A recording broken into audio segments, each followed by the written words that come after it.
Scary. We are back. I hope you're all having an awesome day. I'm having an awesome day. It feels great to be a horror fan.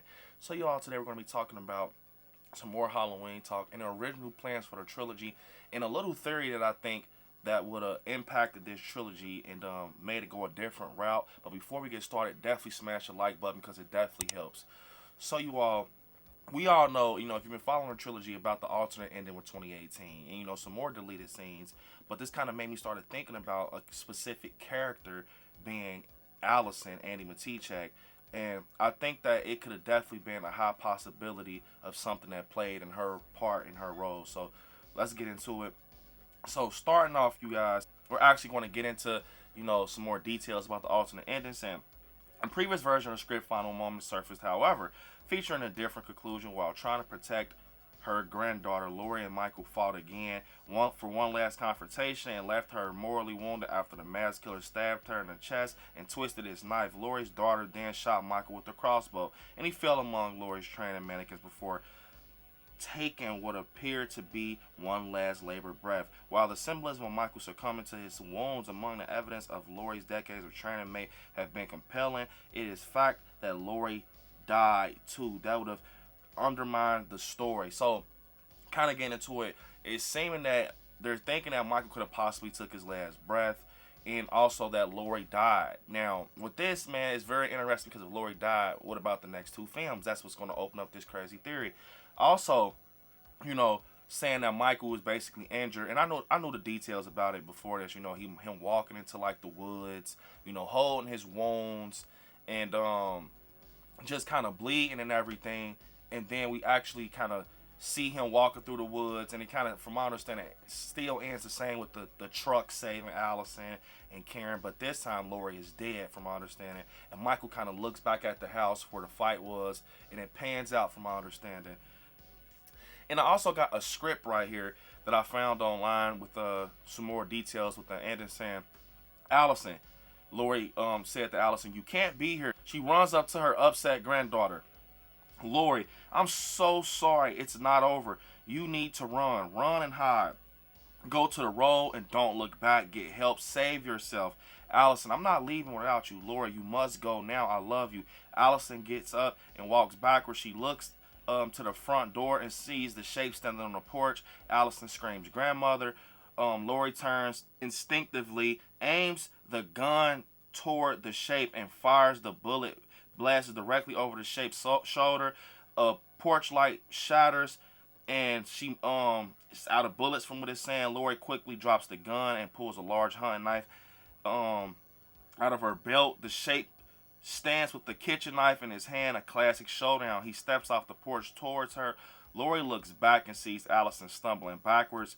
With the mindset of a mama bear, Lori turns back to the shape and charges him. Their blades meet, limbs entangled. The shape loses blood from his missing fingers, but his momentum is relentless. He drives his knife into Lori's chest and swings and slices his arm. She swings and slices his arm. Allison screams. On the porch, we see Karen slowly open the front door with the point of a high-tech crossbow. After a brief struggle, the shape twists his knife and forces Lori to the ground. He pulls the blade out.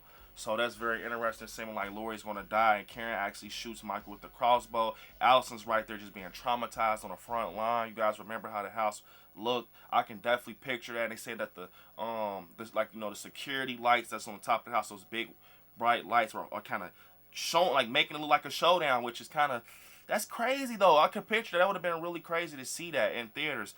But also we get another scene with the podcast, so not getting too deep into that because it was like something a little minor, but she's actually taking a shower, and Aaron has the mask on the counter. He puts the mask on. It's almost like a prank. He comes up to the curtain, and she gets scared or whatever. He's saying when he puts the mask on, he feels like he gets power, which is very interesting. When he say he puts the mask on, feels like he gets power and something takes over him. Also, something I want to talk about is Allison actually went on a run. She went on a jog and everything, and she was going on a jog and she was running and everything, and she sees like a group of people, and I got the script for that too to give you a little bit more detail on that. But Allison jogs down the sidewalk through her neighborhood. She runs by a community garden, and Allison jogs on. She notices a few people congregating by a large tree. They're looking at something, and onlooker number one says, who the hell would do this? It's awful." Allison joins everyone, looks up at something horrible. It's a dead dog hung by his neck or whatever, and Allison notices a vehicle down the street. Who's by the vehicle stalking her? It is Michael Myers in his Smith Grove get up all white, and he's looking at Allison. He's stalking her, almost like, and to get into this, man, it's almost like it was like a full circle moment. This kind of creates off my theory where he's looking at Allison, like he looks at her for the first time, and it's his first time obviously out. He has the all white on. He's looking at Allison. And it's almost like the same thing with Lori, how it was with the hedge scene with Annie and Linda. He's looking at her, and she kind of just walks off. But from my understanding, man, it seemed like Lori was going to die off. Now, this is the theory that I want to say. We see that Allison in this script and everything with the final battle, she's getting traumatized right in front of her. She's just being traumatized. She sees her grandmother die. Her mother fighting through the moment, shoots Michael with a crossbow. She even gets this moment where she catches Michael on the porch. And, they're going back and forth. They're going to war, Lori and Michael. And what's crazy is it kind of almost seems like the original plan was for Allison to be the final girl. Because, it starts off with that and her jog, and then she sees Michael out. She sees him out of the Smith Grove sanitarium, and he's standing right there, and he's looking at her. He's stalking her, and he's looking at everything. He hung the dog. And, that's how it was with Laurie Strode. That's how it was with Laurie Strode. When he seen her, it was almost like he just kind of got obsessed. He got obsessed. He was kind of just standing around in the area, stalking her. Got a lot of crazy moments in 78. And then it became their story until Hawkins told her, Hawkins told Laurie and Kills, "It's not about you." But, in 78, it kind of was like Michael was targeting Laurie because she was like in the area, But to kind of get into it, I think that would have worked, Okay, yeah, Lori died. They had a fight, but I don't know if I would have killed Lori in 2018. I probably would have killed Lori in like Kills and made ends the final battle between the new generation final girl, which is Allison, the Lori now, and Michael. But I think that's what I thought from the beginning, just getting introduced to a younger version of a Strode, because this is the Strode trilogy, in my opinion. This is like a Strode trilogy. You got Karen Strode, Allison, and you got Lori. They're just basically just the Strode girls. So this was their story against Michael, and Karen obviously dies in this trilogy, but I think we had all the reasoning for Allison to be the final girl.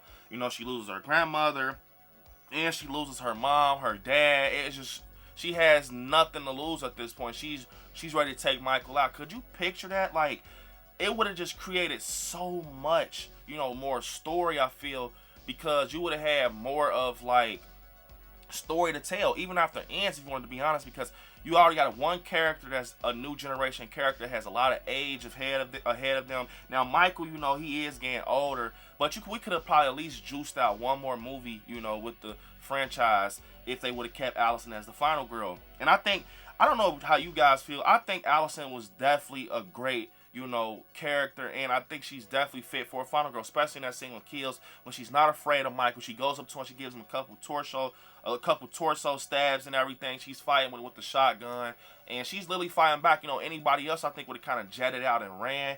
But Allison had that Strode in her. She was fighting. I think that was the original plan. And to be honest, even if, Corey was the killer, you could have still made Allison the final girl. But, Corey got killed. I want to put it on the screen, him getting his neck snapped. I would have kind of made it like an opening ending with Corey. At least Corey. And Michael gets killed off, but with Corey, you could have had the end is similar to 78, how he got shot and he looks and he's no longer there. Or, just kind of kept that little segment open with Allison and Corey. Or you could have kept a segment open with Michael Myers. Like, having his death look like, damn, he got fucked up. But literally, we got a little door, the door's cracked to the point it's a possibility that he's alive.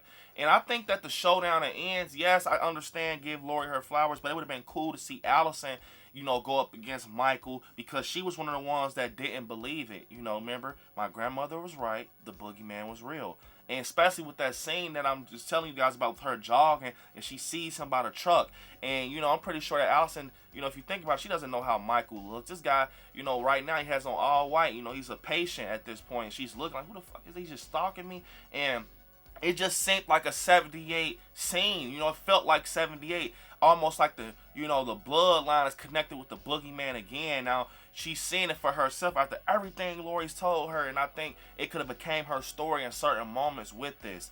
You know, I definitely think it could have became her story in certain moments and it would have worked. Because Allison definitely had that fire in her, you know, through a lot of these scenes. Even in 2018 when she cuts Michael's, hand. And I think, to be honest, that was the plan. It's a lot of hints out there. You guys comment down below. Because even when, Michael's down in the basement and she sees the knife over there, it's like it's all focused on Allison at that point. She gets the knife and she cuts the wrist and he snatches back. That one move just turned the whole situation around, because he was definitely about to manhandle that whole situation. When she sliced his arm and made him pull back so the bars can go over. Also, with turning back of the truck, it zooms in on a butcher knife in her hand. It's like almost like passing of the torch type thing. I know a lot of people think like, oh, it's gonna be the Jamie Lloyd shit. No, I think it was almost like a passing of the torch moment. Like, she's becoming a final girl. She was just an innocent high schooler now, just like Lori, because Allison was Laurie Strode. Remember when Oscar got killed? She's banging on doors. She's screaming like, help. The shape stalks Allison, kicks up. That was Lori at a point. You guys remember Halloween night? I think that was the original plan. They just don't want to, say it out loud. I can be wrong. Nothing's confirmed, but these like scripts and everything were going to take place. But you know what I'm saying? It was almost like Allison was set up to be the final girl in this trilogy eventually, because she was taking Lori, steps. She running from house to house after Oscar's getting murdered. She's getting chased by the Shape. She makes a killing move at the end of 2018 and kills. She continues to fight against Michael. She has fire in her. She's ready. She's starting to have more knowledge on the situation. I think that it was going to be to a point where Allison was going to become the new Lori. And you guys comment down below what you think. Also, kind of a little cool thing I want to insert here is about Hawkins. When the Shape sneaks up, saying that there is a scene in the film where Hawkins investigates the scene of one of Michael's crimes, and that clearly where this comes from. But this particular shot is not in the film. Instead, we see Michael stroll by an open door behind Hawkins. So what was going to happen was that actually, instead of Michael, remember that scene in 2018, he walks across the hallway, he was going to appear behind Hawkins. Now, they don't say too much, like, do they get into a tussle, or does Lori come in and help him? Either way, that would have been scary as fuck, because Michael already looked creepy when he was like, Michael, and he shoots. But this, Michael's coming towards Hawkins, like, standing behind him, and I think that would have been scary as hell. Like, he just pops up behind him, and he just turns around like, oh, almost similar to that scene in H2O. Remember when the guy has his hand in the disposal, and he turns around, and he sees Michael behind him? Like, that's the scene I'm thinking they're trying to replicate, but that's just me. But unfortunately, you guys, this is the end of the video. Comment down below what you guys think. Do you think that originally Allison was supposed to go set up to be the new generation final girl and the new Laurie Strode, and a lot of stuff got modified with this trilogy, because it seemed like they were all almost deciding to kind of just make us a new final girl, as have a new Laurie Strode to kind of continue the story later and just figure things out. But comment down below what you guys think. Once again, unfortunately, it's the end of the video. Don't forget to hit me on my social media. ILIKESCARY on Instagram, ILIKESCARY _ on TikTok, Brandon on Facebook, and ILIKESCARY on Twitter. And yeah, you all right there where it says subscribe. Next to it, click join and become a member of the channel. I want you all to watch some horror movies. Stay scary out there. I love you all. Peace.